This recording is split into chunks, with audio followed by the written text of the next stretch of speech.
कर रहा हूँ।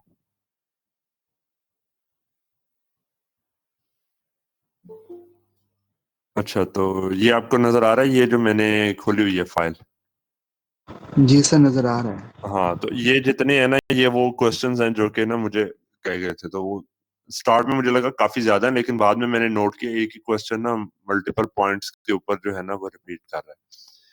अच्छा, अब इसको सॉल्व करने के लिए ना मैं स्लाइड्स के अंदर, क्योंकि मुझे ना मल्टीपल पॉइंट्स के ऊपर स्लाइड्स खोलनी पड़ेंगी, तो उसकी बजाय मैं ना यहाँ पे ये जो बुक है हमारे पास, टेक्स्ट बुक, ठीक है, सदरा स्मिथ की, जो आपके पास वहां पे अवेलेबल भी है गूगल मीट के ऊपर। मैं आपको दिखा दूं, गूगल मीट पे नहीं, आपके पास अवेलेबल है गूगल क्लासरूम के ऊपर, कोर्स मटेरियल के अंदर ना टेक्स्ट बुक का लिखा हुआ है। तो उसको मैं खोल के ना वहां पर से जो है ना ये चीजें आंसर कर दूंगा, क्योंकि बुक हमेशा जो है ना वो ज्यादा डेप्थ के अंदर होती है as compare to lecture slides. तो यहाँ पे जो है बुक के केस में ना आप इस जगह के ऊपर आएंगे ना, बुक मार्क्स पे, तो वहां पर से आपके पास ये सिक्स्थ जो है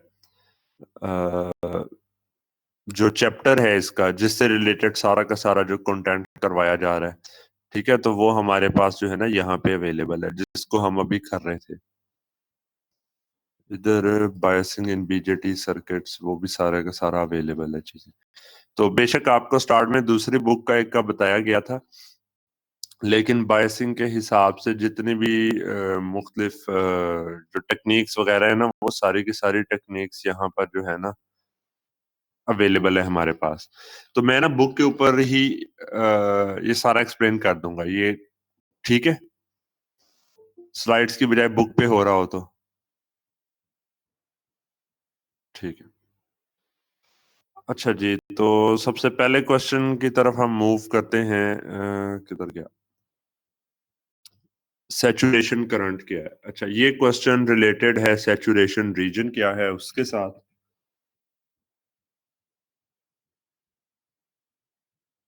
सैचुरेशन सैचुरेशन रीजन क्या है उसके साथ रिलेटेड है। उसके बाद हमारे पास डिपेंडेंट अर्ली वोल्टेज, इस क्वेश्चन से भी रिलेटेड है।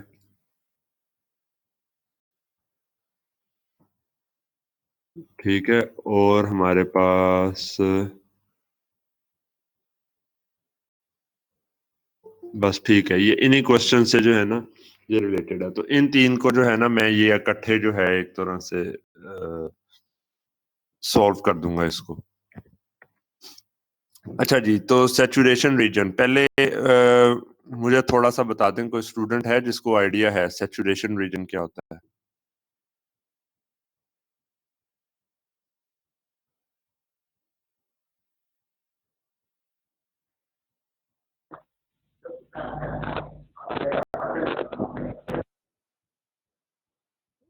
चले, आवाज नहीं ठीक आ रही, मैं इधर से खुद जो है ना ये एक्सप्लेन कर देता हूँ।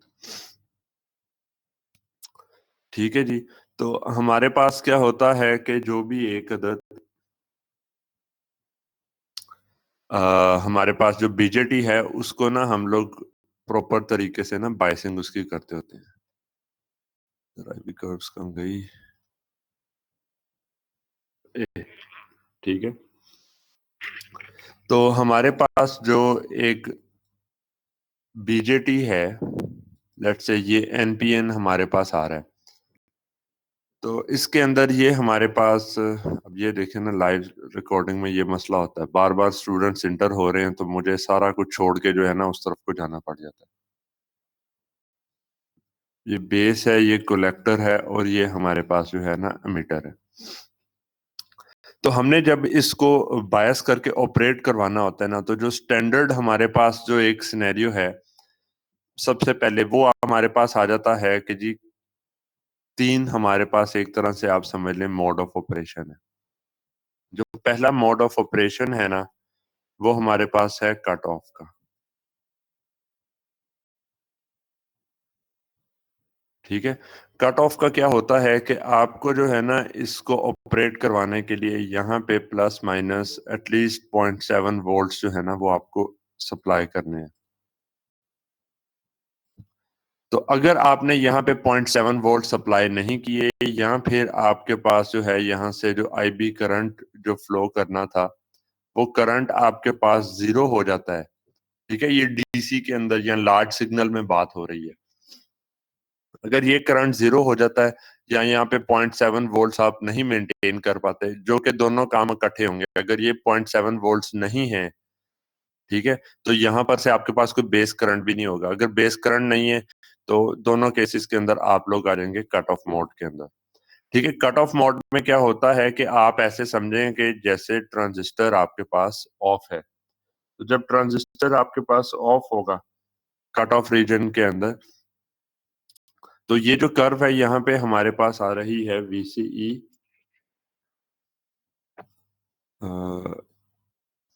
ठीक है। तो यहाँ पे हमें क्या बता रहा है कि ये जो ट्रांजिस्टर वाली डिवाइस है इसके क्रॉस कितनी वोल्टेज आनी है और कितना इसमें से करंट गुजरना है। तो अगर ट्रांजिस्टर हमारे पास कट ऑफ मोड में है, जिसका मतलब ये है कि जी यहाँ पर ये voltage is less than 0.7 volt, 0.5 volt की लिमिट एक कंसिडर की जाती है कि जी 0.5 वोल्ट से जो है ना कम वोल्टेज हमारे पास यहाँ पे आ रही है और यहाँ पर से जो है करंट हमारे पास, आपने सर्किट सॉल्व किया और वो आपके पास आ गया कि जी वो 0 के बराबर है, तो उस केस में ये ओपन है। अब ओपन सर्किट के केस में क्या होगा? ओपन सर्किट के केस के अंदर आपके पास करंट कितना फ्लो करेगा, ये कोई बताए मुझे। ओपन सर्किट में से कितना करंट फ्लो करता है? Sir zero. जीरो। जीरो ठीक है, हाँ। तो जब आपके पास जीरो करंट इधर से फ्लो करेगा तो इसका मतलब है कि इस एक्सिस के ऊपर जीरो करंट किधर है? इस ग्राफ के ऊपर जीरो करंट कहाँ पे है? I see sir straight line Y axis. Y axis के ऊपर नहीं है। वाई एक्सिस जो है ना ये तो हमारे पास करंट की वैल्यू बढ़ रही है इसके ऊपर। ठीक है, तो मतलब कि जितना इस वाई एक्सिस के ऊपर हम इस पॉइंट से दूर जाते जा रहे हैं हमारे पास करंट बढ़ रहा है। तो करंट जीरो किस जगह के ऊपर होगा? सर यहाँ पे स्टार्ट हो रही है।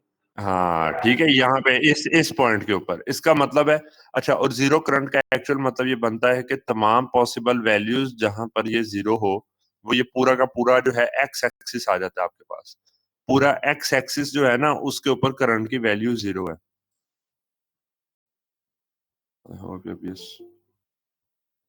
ठीक है, पूरे एक्स एक्सिस के ऊपर करंट की वैल्यू जीरो आ जाती है और क्योंकि हमारे पास वोल्टेज यहाँ पे जो है ये हम पॉजिटिव ही अप्लाई कर रहे हैं, तो इसका मतलब है जो करंट आएगा ना वो हमारे पास जीरो होगा। तो ये लाइन हमारे पास कट ऑफ रीजन को रिप्रेजेंट कर रही होती है। ठीक है, कि कट ऑफ रीजन के अंदर करंट जीरो होगा, वोल्टेज जो मर्जी आ जाए।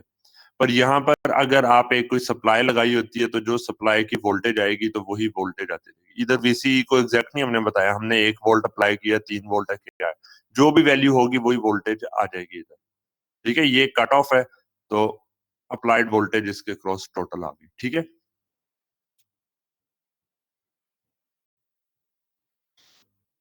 जी मैं बताना सैचुरेशन का लगा था लेकिन ये पहले जो है ये कट ऑफ का एक्सप्लेन हो गया। ठीक है, कट ऑफ से रिलेटेड कोई क्वेश्चन?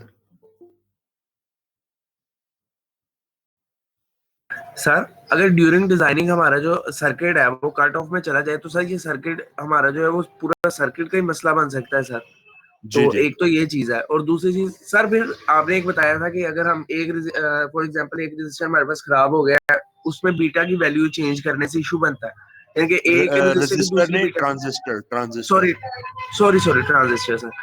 तो जी सर जी बीटा की वैल्यू जब वेरिएट करेगी तो सर अगर एक हमारे पास ट्रांजिस्टर जल जाएगा तो सर दूसरे के लिए हमें सर्किट को दोबारा डिजाइन करना पड़ेगा। तो ये तो नहीं नहीं नहीं नहीं, ये यही तो बात है ना। ये तो एक डिजाइन में बड़ी एक अजीब सी चीज नजर आती है कि हमने कैसे एक ऐसा सर्किट बना लिया, ठीक है, कि जिसके अंदर ट्रांजिस्टर का जो बीटा है उसके ऊपर डिपेंड नहीं कर रहा।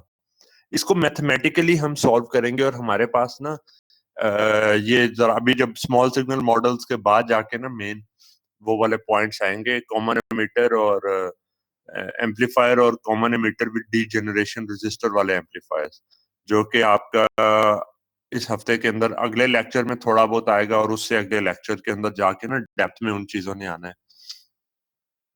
तो उसके अंदर हम लोग जाके मैथमेटिकली ये साबित करेंगे कि हमारे पास जो रिस्पॉन्स आता है वो ट्रांजिस्टर की प्रॉपर्टी से इंडिपेंडेंट आ सकता है, ठीक है। और ये बायसिंग के केस में जो होता है ना, वो मैं आज का एक्सप्लेन उसको कर दूंगा, वो एक एडिशनल क्वेश्चन है, तो वो मैं साथ में ना उसको भी हैंडल कर दूंगा कि कैसे हमारे पास जो है ना इंडिपेंडेंट ऑफ बीटा आ जाता है। वो इधर भी बायसिंग के कुछ सर्किट्स हैं, उनके ऊपर ना सॉल्व कर दूंगा, ठीक है। तो वो क्योंकि जी सर, ये ठीक जो है। क्वेश्चन था ये कट ऑफ से डायरेक्टली रिलेट नहीं कर रहा। अब इसमें क्या होता है कि यहाँ पे तो ये तो एक जनरल है ना, जहाँ पे हम ये इस तरीके से बिहेवियर को निकाल रहे हैं। तो ये कट ऑफ का रीजन हमारे पास तब आएगा कि अगर यहाँ से करंट जीरो हो जाता है, या हमारे पास मतलब डिजाइनिंग में ये इतना कोई मसला नहीं होगा ट्रांजिस्टर के केस में, क्योंकि आपने जो भी ट्रांजिस्टर अगर बनाया हुआ है, ठीक है, उसको 0.7 वोल्ट इधर से चाहिए। ये जरा मैं आपको फिर भी लेकिन अभी यहाँ पे भी आंसर करने लगा हूँ। जो भी आपने एक बनाया हुआ है उसको 0.7 वोल्ट तो चाहिए ना, कि नहीं चाहिए? जी सर, चाहिए। हाँ, तो एक्टिव मोड में आपको जाके डिजाइन करने में इतना तो कोई मसला नहीं ना, ट्रांजिस्टर जो मर्जी लगा हो, आपने अगर यहाँ पे जो वोल्टेज अप्लाई की है, लेट से आपने यहाँ पे 5 वोल्ट अप्लाई कर दिया है, और यहाँ पर से जो है आपने जो है लेट से इसको 0.7 के हिसाब से जो है ना इस रेजिस्टर की वैल्यू कोई चूज कर ली है, लेट से 4.30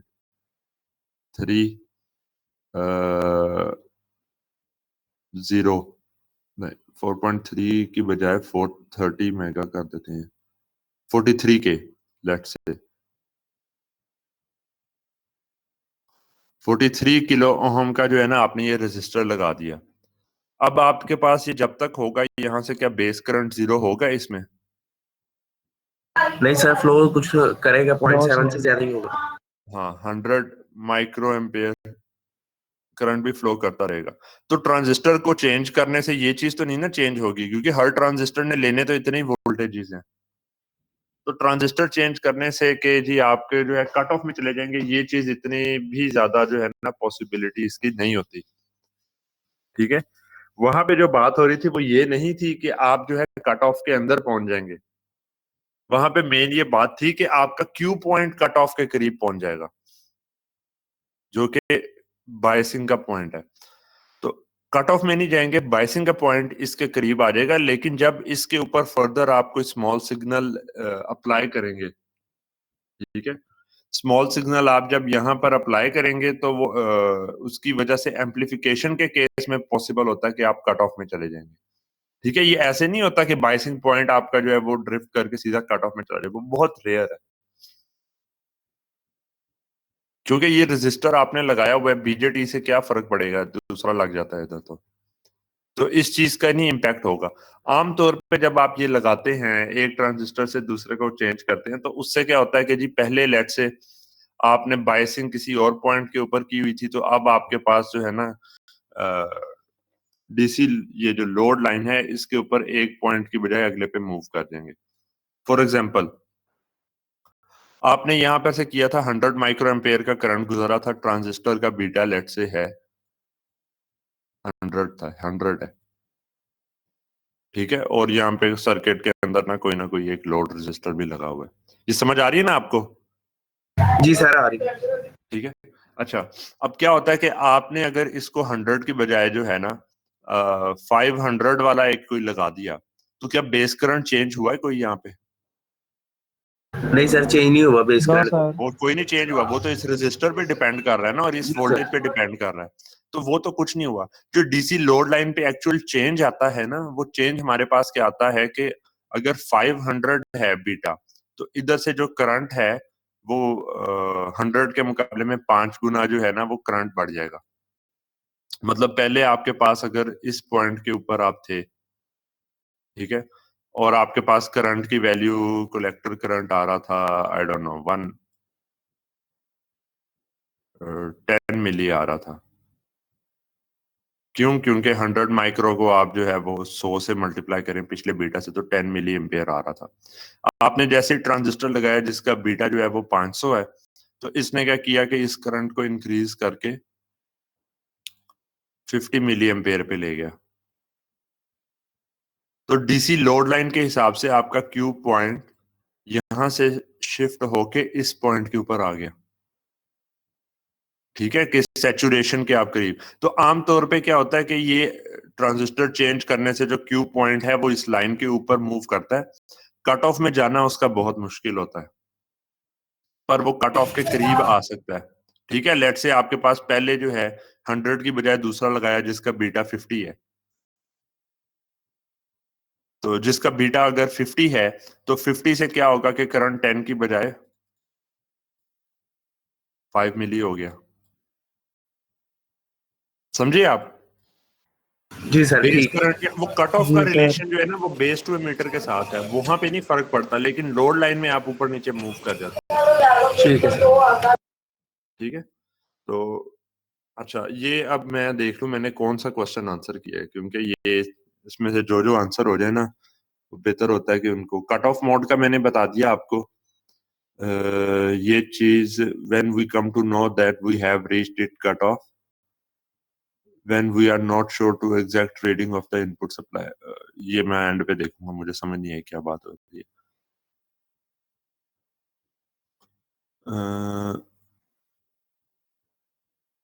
बस यही फिलहाल मेरे ख्याल में मैंने किया था, ठीक है, और कुछ भी नहीं आंसर किया। सैचुरेशन की बात हो रही थी जी। सर मैं क्या यदि आप अर्ली वोल्टेज का भी करवा दें, तकरीबन इसी तरह का ही था, वो भी अर्ली वोल्टेज इफेक्ट सारे क्वेश्चन किया हुआ है, तो सर वो भी इधर ही बता दें। चले, अच्छा जो अर्ली वोल्टेज है ना वो हमारे पास ना एक वो उसमें पूछा गया था कि जी ये एक्चुअल फिजिकली होता क्या है ट्रांजिस्टर में। आई होप यही क्वेश्चन था कि ये ट्रांजिस्टर का अगर ना हम बना दें मॉडल इस तरीके से करके, ठीक है, कि ये आपके पास ना ट्रांजिस्टर का बना हुआ है, तो एक्चुअली होता क्या बीच में है कि आपको जो है ना ये वाला इफेक्ट एक नजर आता है, ठीक है। तो ये क्योंकि एक ना कॉम्प्लेक्स फिनोमिना है जिसको ना एग्जैक्टली बुक के अंदर भी आपकी जो है ना वो डेप्थ के अंदर नहीं उसको एक्सप्लेन किया गया। जो बुक के अंदर जो मटेरियल यूज किया ना उन्होंने, तो वो सिंपली ये है कि at a given value of VBE, किसी भी एक अगर वीबीई की फिक्स्ड वैल्यू आपके पास है, ये एन है, ये पी है, ये हमारे पास एन है, यहां से लेट से ये एमीटर है और ये बेस है। आपने एक ही वैल्यू दे दी बेस टू एमीटर 0.7, पर आप क्या करते हैं कि कलेक्टर टू एमीटर वोल्टेज को इंक्रीज करते रहते हैं। मसलन कलेक्टर टू एमीटर वोल्टेज आपके पास पहले थी 1 वोल्ट थी और उसको आपने बढ़ा के 10 वोल्ट कर दिया। कलेक्टर टू एमीटर वोल्टेज को इंक्रीज करते हैं तो उससे क्या होता है कि आपके पास जो डिप्लीशन रीजन है इस जंक्शन के अगेंस्ट, वो डिप्लीशन रीजन फैलता रहता है। मतलब कि ये अगर 10 वोल्ट या 1 वोल्ट आपने किया है ना, तो यहाँ पे आपके पास इस साइड पे ना नेगेटिव चार्जेस इतने हिस्से के अंदर ना आए होते हैं, फ्री चार्ज कैरियर से फ्री हो जाता है डिप्लीट, और यहाँ पे आपके पास जो है ना इसी जंक्शन के कलेक्टर टू बेस के ऑपोजिट जो साइड है ना वहां पर आपके पास यहाँ पे भी डिप्लीट हो जाता है। इधर पॉजिटिव चार्ज नजर आता है, इधर नेगेटिव चार्ज नजर आ रहा होता है। तो जैसे जैसे आप जो है ना ये वोल्टेज बढ़ाते जाते हैं तो ये डिप्लीशन का जो रीजन है वो आपके पास इंक्रीज करता जाता है, ठीक है। जब ये डिप्लीशन का रीजन आपके पास इंक्रीज करता है उससे क्या होता है कि जो बेस का अफेक्टिव एरिया है, बेस आपने बनाई थी यहां से लेके यहां तक, लेकिन जितना हिस्सा डिप्लीट हो गया उसके बाद जो रिमेनिंग हिस्सा बचा वो आपके पास जो है ना अफेक्टिव बेस का एरिया बन जाता है, क्योंकि जो डिप्लीट हो गया वहां पे आप बेस वाला इफेक्ट नहीं आपके पास नजर आता, वो वहीं पे आता है जहां पे चार्ज कैरियर्स जो है ना अवेलेबल हो। तो इसकी वजह से क्या होता है कि आपके पास जो है ना जब बेस का इफेक्टिव एरिया कम हो जाता है तो जो माइनॉरिटी चार्ज कैरियर्स है ना वो ज्यादा इजीली जितने भी चार्ज डेंसिटी इस टोटल एरिया की थी उतने उससे ज्यादा चार्ज डेंसिटी इधर हो जाती है। अब जो इधर के चार्जेस थे वो यहाँ पे मौजूद होते हैं। तो इधर चार्जेस जब बढ़ जाते हैं तो वो ज्यादा इजीली जो है ना कंडक्ट कर सकते हैं, और जब बेस टू एमीटर आपने जो है बेस करंट को प्रोवाइड करते हैं तो वो ज्यादा इफेक्टिवली जो है ना आपके पास जो है बाकी रीजन्स के अंदर मूव कर जाता है, और आपके पास कलेक्टर करंट की वैल्यू जो है वो ज्यादा इंक्रीज कर जाती है। कलेक्टर करंट की वैल्यू ज्यादा इंक्रीज करने का क्या मतलब है कि ओवरऑल आपको ऐसे नजर आता है कि जैसे जैसे आपने collector voltage to ammeter voltage को बढ़ाया, आपके पास कलेक्टर करंट बढ़ने लग गया, बेशक बेस करंट आपने उतना ही प्रोवाइड किया था। क्यों? क्योंकि बेस का इफेक्टिव एरिया आपके पास कम हो गया, और वही जो करंट आपने एक फिक्स प्रोवाइड कर रहे हैं वो ज्यादा इफेक्टिवली रिकम्बाइन कर रहा है जो है यहाँ पे, और वो जो बीजेटी का इफेक्ट है वो ज्यादा अच्छे तरीके से जो है ना आपके पास इधर आ रहा है। एंड रिजल्ट क्या बनता है कि हमें नजर ये आता है देखने के अंदर कि ना हम जो है यहाँ पर जिस तरीके से जो है जैसे जैसे कलेक्टर टू एमीटर वोल्टेज बढ़ाते रहते हैं, बेस की इफेक्टिव विड्थ कम होती रहती है, जिसकी वजह से बेस करंट जो है वो ज्यादा कलेक्टर करंट में कन्वर्ट होता है। तो लेकिन इसको जब हम यहाँ पे देखते हैं तो देखने के हिसाब से ये हमें ऐसे नजर आता है कि जैसे एक तरह का रेजिस्टिव कोई ना कोई एलिमेंट हमारे पास यहाँ पे लगा हुआ है। ये याद रखें कि इसकी स्लोप है IC delta IC over delta VCE, जो कि आपके पास 1 ओवर RO के बराबर है। ठीक है, ये चीज आपको समझ आ गई यहाँ तक की? जी सर ठीक है। स्लोप ठीक है, हाँ वो स्लोप उसकी, अब क्योंकि मेरे से किसी वो एक कोई क्वेश्चन था कि जी बेसिक फिजिकली होता क्या है, तो अब वो एक्सप्लेन करने के लिए फिर फिजिक्स में जाना होता है। बाकी एडिशनल मैंने यहाँ पर आप लोगों के लिए ये भी एक मैं कर दूंगा कि ये अर्ली इफेक्ट के ऊपर जो है ना विकिपीडिया या बाकी जगहों के ऊपर भी